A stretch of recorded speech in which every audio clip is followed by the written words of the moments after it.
Good morning students. आज का हमारा टॉपिक है नॉर्टन्स थ्योरम। हम लोग नेटवर्क थ्योरम्स पढ़ रहे थे, उनमें हमने सुपरपोजिशन थ्योरम पढ़ी, ठीक है, थेवेनिन थ्योरम पढ़ी। आज हम पढ़ रहे हैं नॉर्टन्स थ्योरम, ठीक है। इस थ्योरम के अकॉर्डिंग क्या होता है, जिस प्रकार हमारे पास में जब हम थेवेनिन थ्योरम करते हैं, ठीक है, जैसे हम थेवेनिन थ्योरम के अंदर कोई भी हमारा जो जाल होगा, डी टर्मिनल जो हमारा जाल है, इस जाल को हम एक इक्विवेलेंट सर्किट में लिखते हैं, ठीक है। इसके तुल्य हम एक सर्किट बनाते हैं। तो जो हमारा इक्विवेलेंट सर्किट हम बनाते हैं, उसके अंदर हम क्या लेते हैं, एक तो हम ई इक्विवेलेंट लेते हैं और एक उसके सीरीज में जुड़ी हुई उसके श्रेणी क्रम में हम जेड इक्विवेलेंट लेते हैं, ठीक है।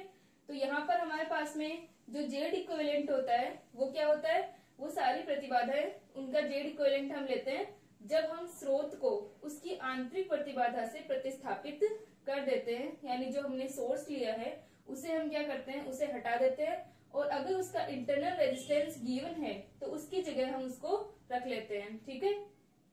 और टर्मिनल्स को हम ओपन रखते हैं जब हम ई इक्विवेलेंट का मान निकाल रहे होते हैं, ठीक है। तो इस तरीके से हमने थेवेनिन थ्योरम के अंदर एक ई इक्विवेलेंट और जेड इक्विवेलेंट का मान निकाला, और फिर हमने सर्किट बनाया था। जो हमारा नेटवर्क था उसको हमने सिंप्लीफाई करके एक ई इक्विवेलेंट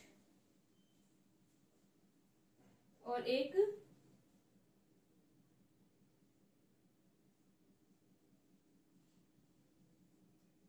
जेड इक्विवेलेंट, इसके तुल्य हमने सर्किट बना लिया था, ठीक है। तो इस प्रकार हम थेवेनिन थ्योरम के अंदर ई इक्विवेलेंट एंड जेड इक्विवेलेंट बनाते हैं। वैसे ही नॉर्टन थ्योरम के अंदर हम क्या करते हैं, ई इक्विवेलेंट की जगह हम आई इक्विवेलेंट लेते हैं, जिसे हम धारा स्रोत कहते हैं। जिस प्रकार ये हमारा क्या है, वोल्टा स्रोत है। वोल्टा स्रोत के अंदर क्या होता है, वोल्टा स्रोत में हमेशा हम रेजिस्टेंस को उसके सीरीज में लगाते हैं, और इसी सर्किट को हम अगर धारा स्रोत की तुल्य हम लिखें, अगर धारा स्रोत के फॉर्म में अगर हम लिखेंगे तो हमारे पास में क्या होगा, एक धारा स्रोत आई इक्विवेलेंट और उसके पैरेलल में एक जेड इक्विवेलेंट होगा, ठीक है। तो जिस प्रकार हमने वोल्टा स्रोत लिखा, वोल्टा स्रोत में हमारे पास में क्या है, एक ई इक्विवेलेंट है और एक जेड इक्विवेलेंट है। उसी प्रकार हम जो ये हमारा थेवेनिन थ्योरम का रूप था, ठीक है। इसी प्रकार हम क्या कर सकते हैं, नॉर्टन थ्योरम के अकॉर्डिंग हम इसी सर्किट को या फिर हमारा जो जाल है उसे हम क्या कर सकते हैं, इस सर्किट की फॉर्म में लिख सकते हैं। ये हमारा क्या होगा, आई इक्विवेलेंट, जेड इक्विवेलेंट और जेड आर, ठीक है। यानी ये जितना अपना ये वाला सर्किट है ये इसके तुल्य होगा, ठीक है। ये दोनों क्या है, तुल्य हैं आपस में। यानी अगर हम इस सर्किट से आई आर का मान निकालें या हम इस सर्किट से आई आर का मान निकालें, सेम ही आएगा। दोनों सर्किट क्या होंगे, तुल्य होंगे। यानी हम इस जाल को एक वोल्टा स्रोत और जेड इक्विवेलेंट की फॉर्म में या धारा स्रोत या जेड इक्विवेलेंट की फॉर्म में लिख सकते हैं। बस यहाँ पर जब हम वोल्टा स्रोत की फॉर्म में लिख रहे हैं तो जेड इक्विवेलेंट सीरीज में होगा, और जब हम धारा स्रोत की फॉर्म में लिख रहे हैं तो जो जेड इक्विवेलेंट होगा वो क्या होगा, पैरेलल में होगा। यानी ये हमारा वोल्टेज सोर्स था और ये हमारा क्या है, करंट सोर्स है। तो इस तरीके से हम इसको लिख सकते हैं।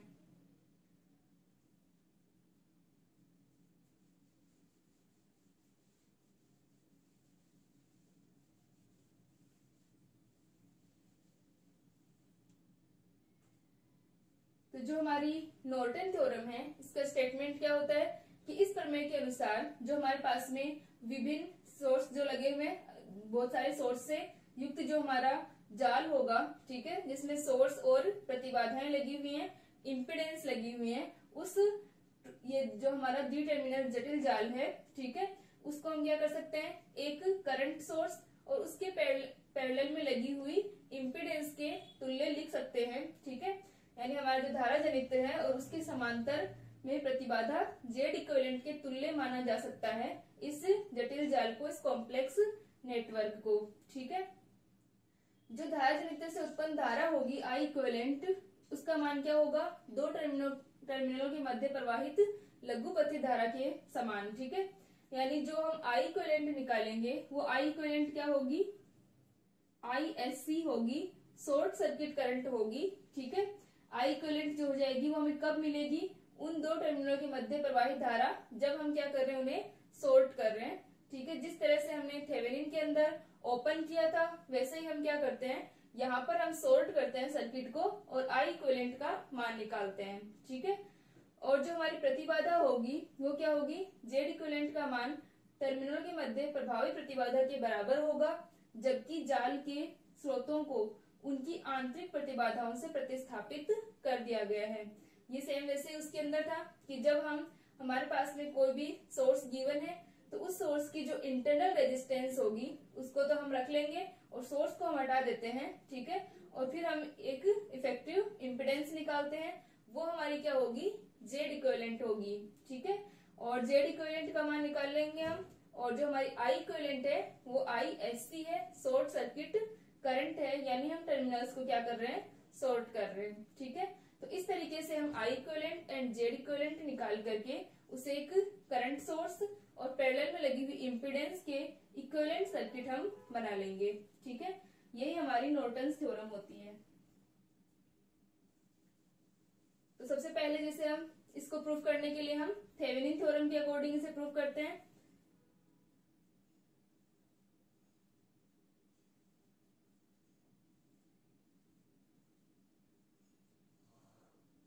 थेवेनिन प्रमेय से अपने पास में क्या होता है,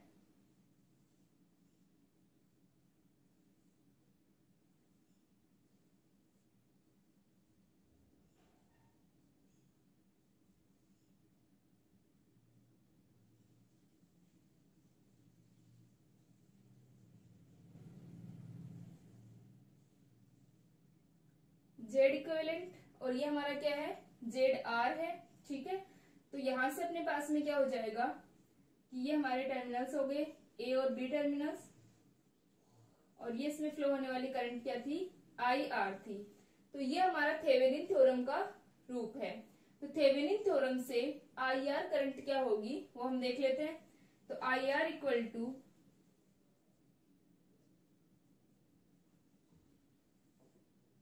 ठीक है, आई आर का मान क्या हो जाएगा, ई इक्विवेलेंट जो सोर्स लगा है अपॉन जितनी भी इम्पिडेंस है, तो Z equivalent plus Z R. तो यहां से अपने पास में आई आर इक्वल टू आ गया E equivalent upon Z equivalent plus Z R. ठीक है, तो ये अपने पास में वैल्यू आ गई आई आर की।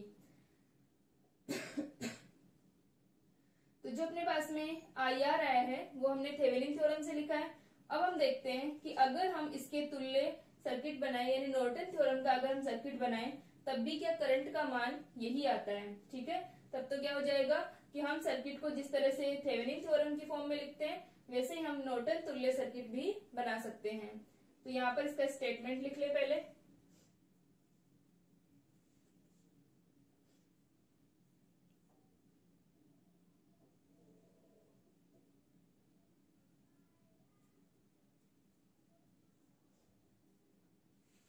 ठीक है, ये हमारा थेवेनिन तुल्य सर्किट है।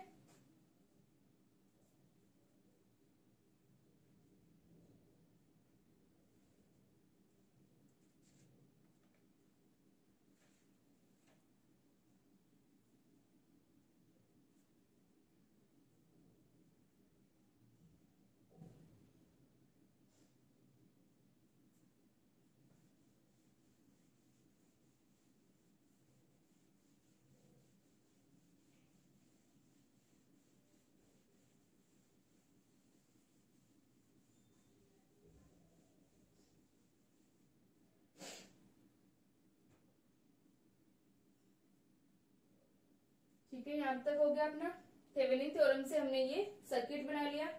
अब हम क्या करते हैं, हमें जब हम नॉर्टन थ्योरम का यूज करेंगे तो हमें क्या चाहिए होगी, आई इक्विवेलेंट, और आई इक्विवेलेंट क्या होती है, आई एस सी। ठीक है,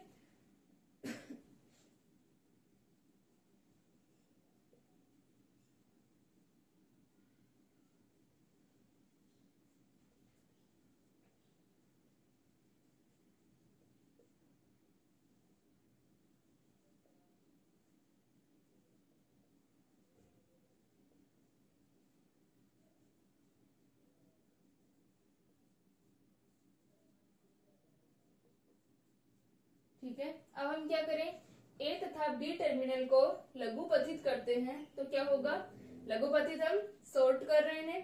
यदि हम ए बी टर्मिनल को सॉर्ट कर दें, ठीक है, सॉर्ट कर दिया हमने, इनको कनेक्ट कर दिया। अब जो हमारे ए बी टर्मिनल है वो ए के टर्मिनल की तरह है, तो यहां से क्या होगा अपने पास में आई एस सी का मान, आई एस सी क्या होगी, शॉर्ट सर्किट करंट।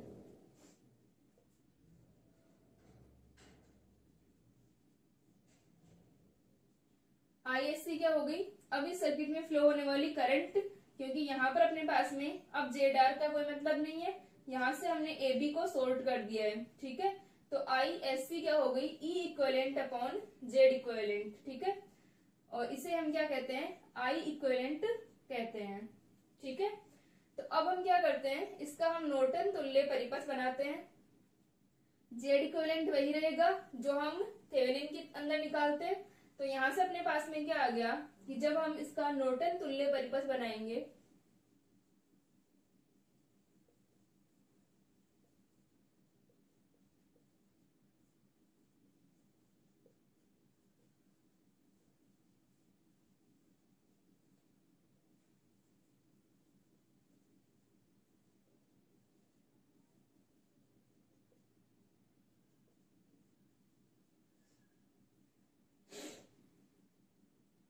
तो नॉर्टन तुल्य परिपथ बनाने पर क्या होगा,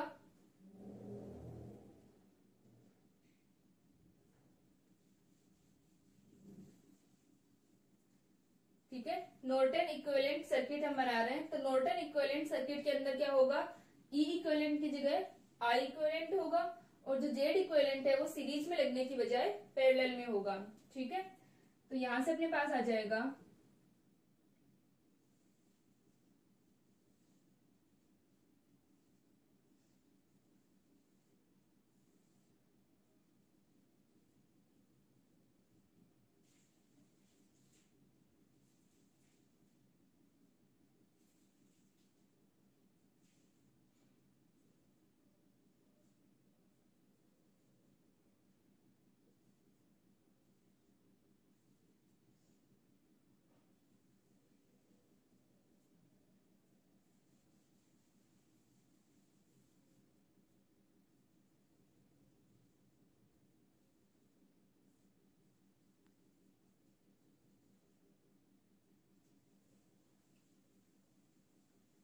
ठीक है।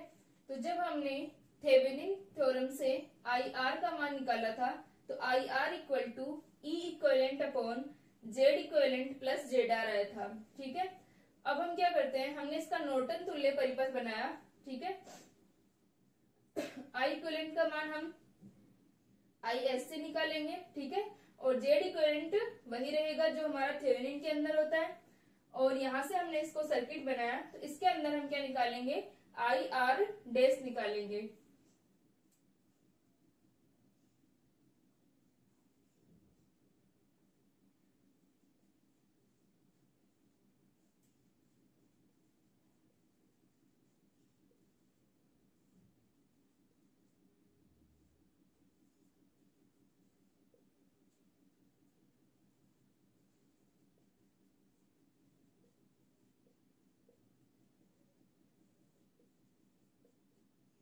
ठीक है। तो आई आर डैश का मान अगर हम नॉर्टन तुल्य परिपथ से निकालते हैं तो हमारे पास में क्या आ जाएगा,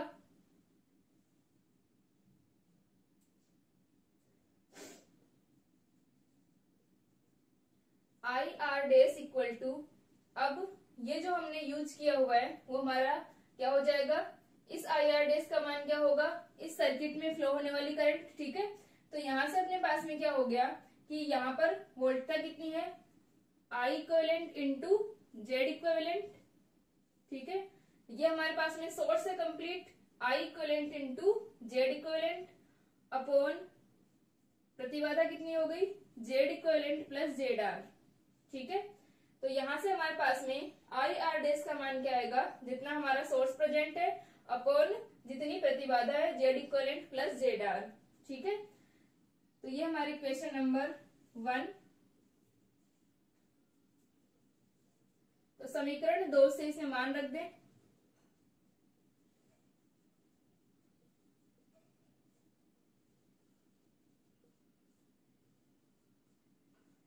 तो समीकरण 2 से मान रखने पर आई आर डेस equal to I equivalent into Z equivalent, ठीक है। तो ये अपना हो जाएगा E equivalent upon Z equivalent plus Z R, ठीक है। तो ये अपने पास में आ गया आई आर डेस equal to E equivalent upon Z equivalent plus Z R, ठीक है। यहां तक लिखे इसे।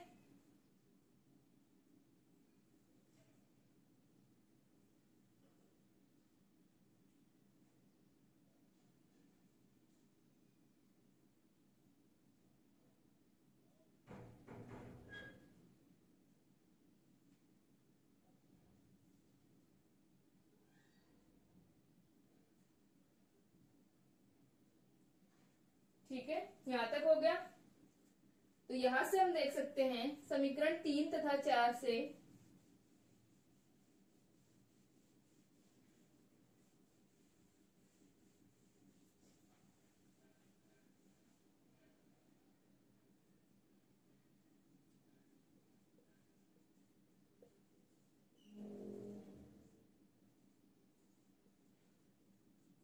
समीकरण 3 तथा 4 से क्या अपने पास में, 3 तथा 4 से नहीं, 1 और 4 से, ठीक है।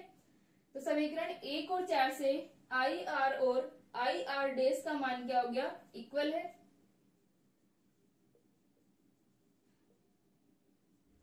तो क्या हो जाएगा, अतः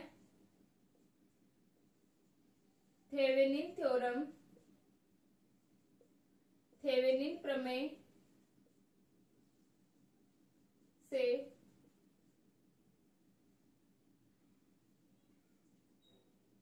तथा नॉर्टन थ्योरम से बनाए परिपथ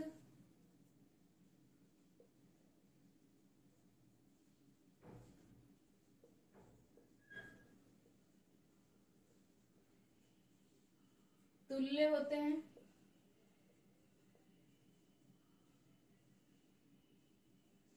ठीक है, तो क्या हो जाएगा हमारे पास में कि हमने थेवेनिन थ्योरम को यूज करके सर्किट बनाया था, ठीक है, और हमने नॉर्टन थ्योरम को यूज करके सर्किट बनाया है। तो दोनों ही सर्किट क्या होते हैं, इक्विवेलेंट होते हैं। यानी हम चाहे तो थेवेनिन थ्योरम के अकॉर्डिंग सर्किट बनाए या फिर हम नॉर्टन थ्योरम के अकॉर्डिंग सर्किट बनाए, हमारी जेड आर से फ्लो होने वाली करंट जो होगी वो सेम ही होगी। यानी दोनों सर्किट क्या है, इक्विवेलेंट है। ठीक है,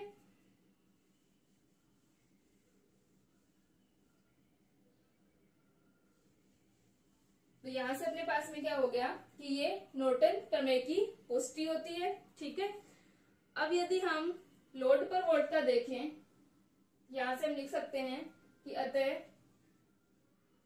इससे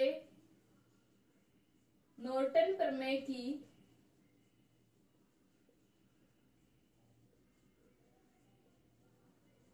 पुष्टि होती है। ठीक है, तो यहां से अपने पास में क्या हो जाएगा, इससे नॉर्टन थ्योरम की पुष्टि होगी। अब लोड पर वोल्टता, ठीक है, या हम थेवेनिन थ्योरम से अगर लोड पर वोल्टता लिखें,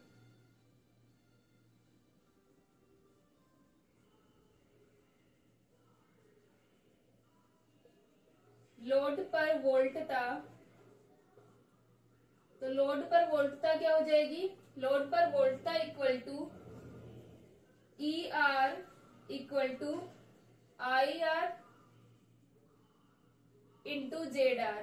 ठीक है, हमारे पास में जो हमारा थेवेनिन तुल्य परिपथ था, उस परिपथ के अंदर करंट क्या थी, आई आर, और ये इम्पिडेंस क्या हो जाएगी, जेड आर। तो ई आर का मान क्या हो जाएगा, I R into Z R. ठीक है, ये हमारे पास में क्या आ गई, लोड पर वोल्टता आ गई, और यहां से हम आई आर का मान रख देंगे। ठीक है, तो आई आर का मान रखने पर क्या हो गया अपने पास में, E R equal to, I R का मान क्या था, E equivalent upon Z equivalent plus Z R. ठीक है, तो ये अपने पास में आ गया E R equal to E equivalent Z R, Z equivalent plus Z R. ठीक है, तो ये हमारी क्या है, लोड पर वोल्टता। और अगर इसी प्रकार हम लोड पर धारा लिखें, तो लोड पर हमारी धारा क्या होगी, ई इक्विवेलेंट। ठीक है, यहां तक हो गया। लोड पर धारा कितनी है,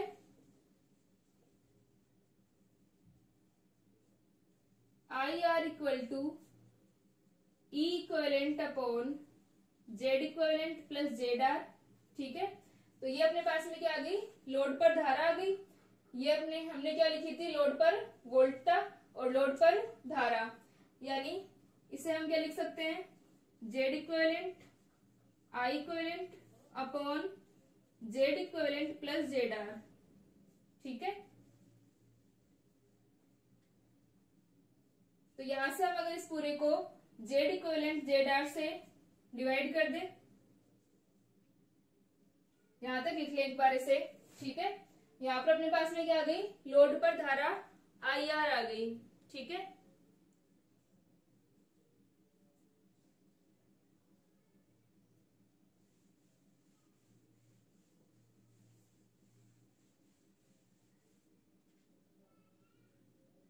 तो यहां से हम इसको लिख सकते हैं कि उपरोक्त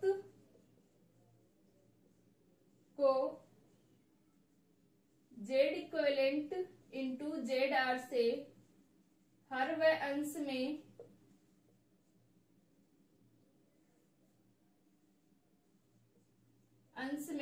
भाग देने पर, तो यहां से अपने पास में क्या हो जाएगा, I R equal to Z equivalent I equivalent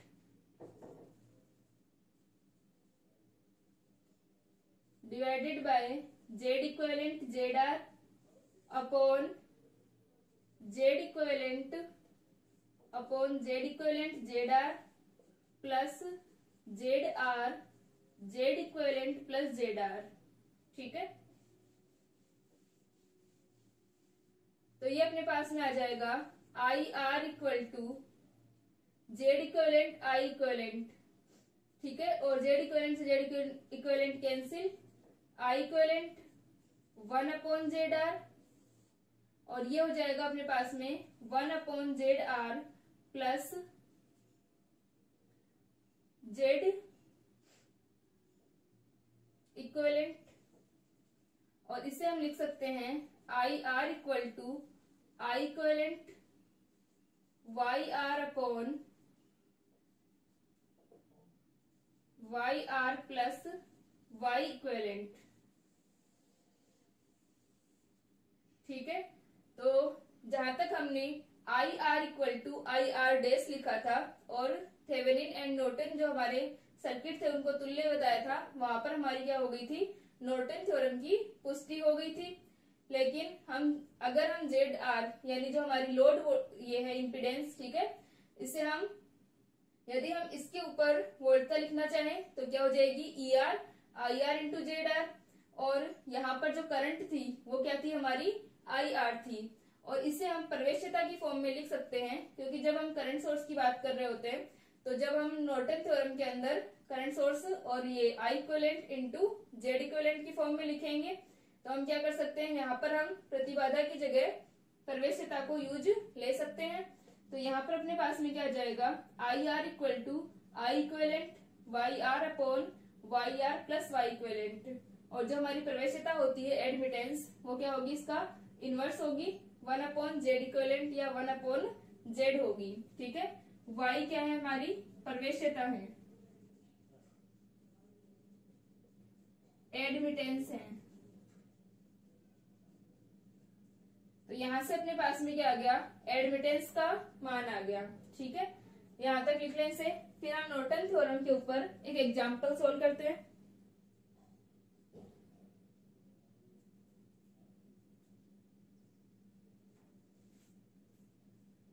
ठीक है, तो नॉर्टन थ्योरम के ऊपर हम एक एग्जांपल को सोल्व करते हैं।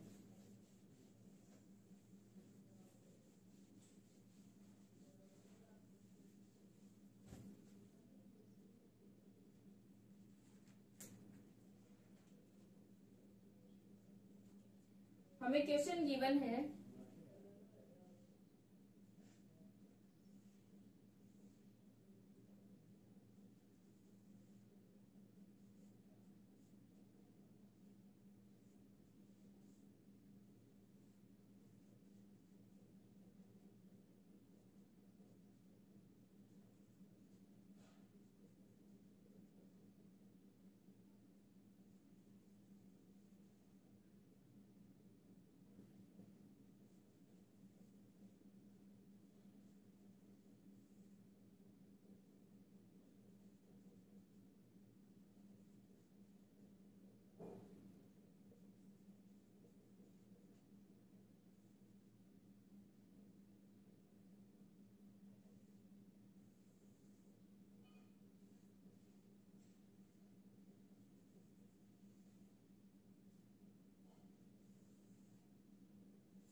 हमें एक सर्किट गिवन है और इस सर्किट में हमें आरएल में से फ्लो होने वाली करंट निकालनी है, किससे? नॉर्टन थ्योरम को यूज करके।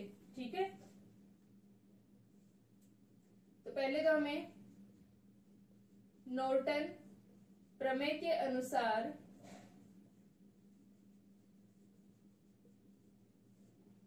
तुल्य परिपथ बनाइए।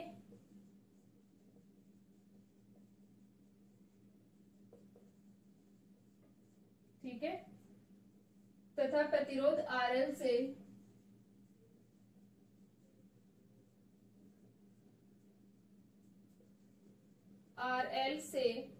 प्रवाहित धारा का मान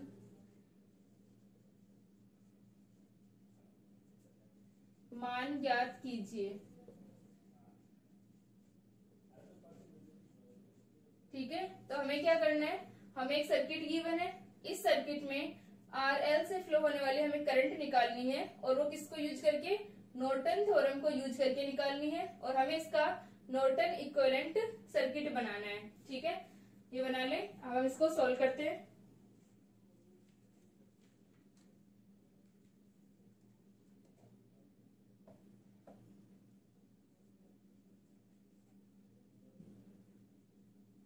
ठीक है, तो यहां से हमें, अगर हम इसका नॉर्टन तुल्य परिपथ बनाएंगे तो हमें किसकी जरूरत होगी? आई इक्विवेलेंट, ठीक है, और जेड इक्विवेलेंट की। आई इक्विवेलेंट हमारा क्या होता है? आई एस सी होती है, यानी हम ए बी टर्मिनल्स को शॉर्ट कर दे तब हमारे पास में जो करंट आएगी वो क्या होगी? आई इक्विवेलेंट होगी। तो हम क्या करते हैं, ए बी टर्मिनल को लघुपथित करने पर, ठीक है, हम क्या कर रहे हैं? ए बी टर्मिनल को शॉर्ट कर रहे हैं, तो सर्किट क्या हो जाएगा हमारा?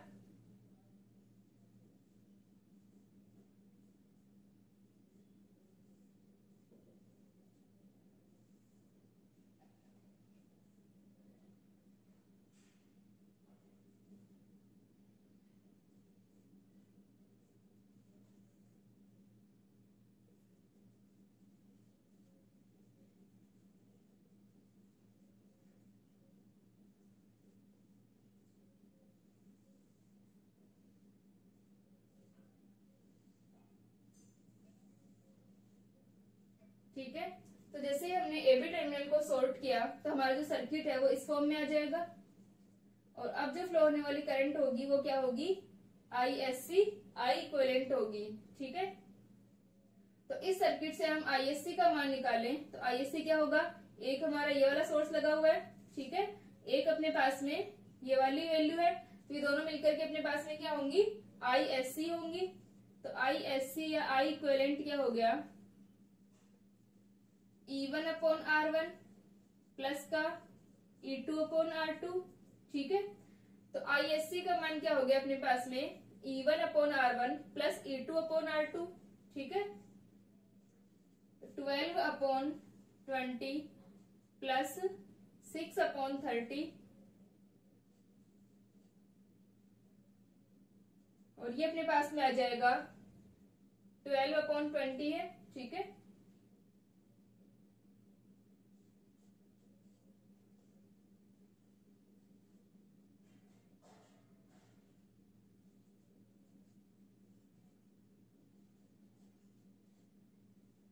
तो इसे हम सोल्व कर लेंगे।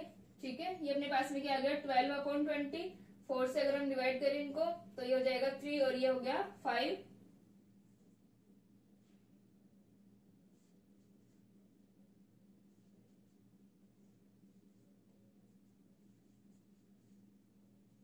तो ये अपने पास में क्या आ गई? करंट आ गई, आई इक्विवेलेंट आ गई। ठीक है, अब हमें क्या निकालना है? जेड इक्विवेलेंट का मान निकालना है। ठीक है, यहां तक लिख लें इसे। अब हम क्या निकालेंगे? जेड इक्विवेलेंट का मान।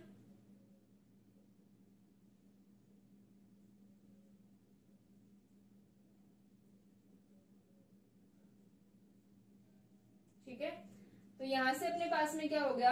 जेड इक्विवेलेंट का मान निकालने के लिए हम क्या करते हैं? इसे जेड इक्विवेलेंट के लिए हम जो हमारी ये होती है सोर्स जो हमने यूज किए हैं, सोर्स को हम क्या करते हैं, हटा देते हैं, ठीक है, और उनके इंटरनल रेजिस्टेंस को हम रखते हैं। यदि हमें इंटरनल रेजिस्टेंस गिवन है तो यहाँ पर हमें R1 R2 दो रेजिस्टेंस गिवन है, ये जो हमने सोर्स लिए हैं इनके इंटरनल रेजिस्टेंस हमें गिवन नहीं है, तो हम क्या करेंगे, इनको हटा देंगे, ठीक है, ओनली क्या रखेंगे, R1 R2 को, ठीक है। तो फिर हमें क्या निकालना है, ये हमारी I इक्विवेलेंट हो गई और हमें Z इक्विवेलेंट निकालना है, ठीक है।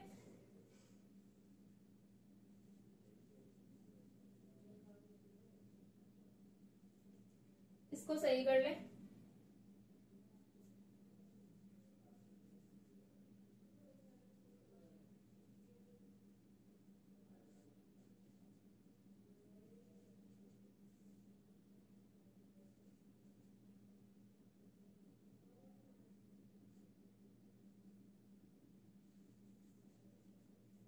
ठीक है, तो ये यहां से अपने पास में क्या आ जाएगा, ये अपनी I इक्विवेलेंट आ गई। अब हम Z इक्विवेलेंट को निकालते हैं, ठीक है। तो Z इक्विवेलेंट का मान होगा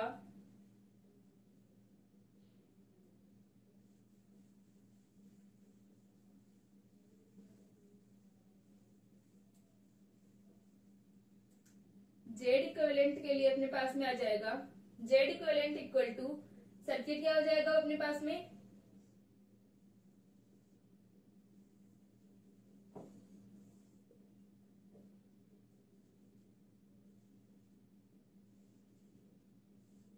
ठीक है, ये अपने क्या है, AB टर्मिनल्स है। तो Z इक्विवेलेंट के लिए हमने E1 और E2 को हटा दिया है, ठीक है, ओनली क्या रहेंगे हमारे पास में R1 R2 रहेंगे। तो यहाँ से ये दोनों क्या हो गए, पैरेलल के अंदर, तो इनको हम पैरेलल में लिखेंगे, ठीक है। सिर्फ हमारे पास में क्या है, R1 और R2 है, तो हम इससे Z इक्विवेलेंट का मान निकाल लेंगे, ठीक है। यहाँ तक हमने क्या किया था, I इक्विवेलेंट का मान निकाला था, अब हम Z इक्विवेलेंट का मान निकाल लेंगे। तो ये अपने पास में आ जाएगा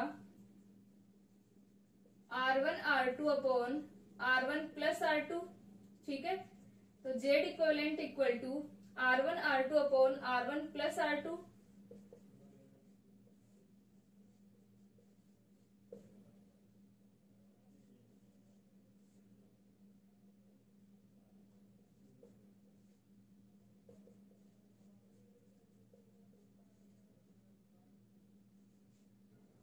तो अब हमारे पास में ISC का मान आ गया I इक्विवेलेंट का, ठीक है, और Z इक्विवेलेंट का मान आ गया। तो हम क्या करते हैं, इसका नॉर्टन तुल्य परिपथ बना लेते हैं।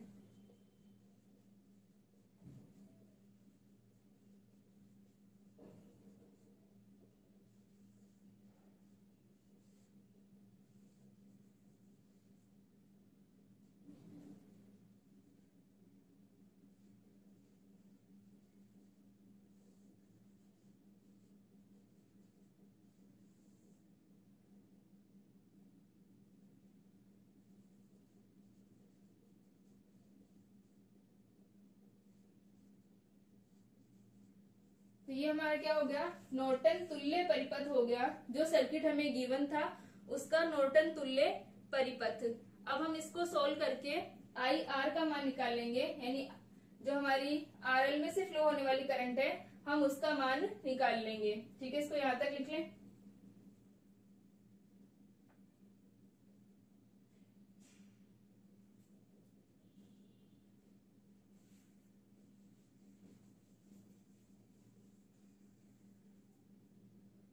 RL में से प्रवाहित होने वाली धारा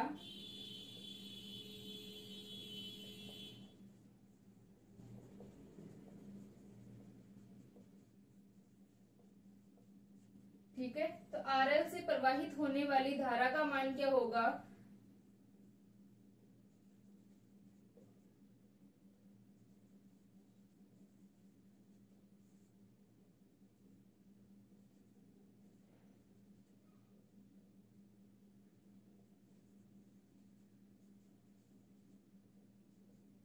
I equivalent into R equivalent upon R equivalent plus RL, ठीक है। ये अपने पास में 0.34 एम्पियर आएगी। तो ये हमारे पास में क्या आ गया, IRL का मान आ गया। IRL का मान हम ठीक है सिंपली ऐसे निकाल लेंगे। अगर हमें E इक्वलेंट गिवन होता तो ये होता E equivalent upon Z equivalent plus का ZL होता है। इसी प्रकार यहाँ पर क्या होगा, हमने नॉर्टन थ्योरम के अकॉर्डिंग करंट सोर्स यूज किया है, तो ये हो गया I equivalent R equivalent upon R equivalent plus RL। ठीक है, ये हमारे पास में क्या आ गई, RL में से प्रवाहित होने वाली धारा का मान आ गया। ठीक है, तो इस प्रकार हम चाहे हम थेवेनिन थ्योरम को यूज करके निकालें या हम नॉर्टन थ्योरम को यूज करके निकालें, आंसर जो हमारा सेम ही आएगा। तो आप लोग जो हमें सर्किट गिवन था उसको यूज करके एक बार थेवेनिन थ्योरम से भी करंट का मान निकाल कर देख लेना, सेम ही आएंगे ये मान। ठीक है।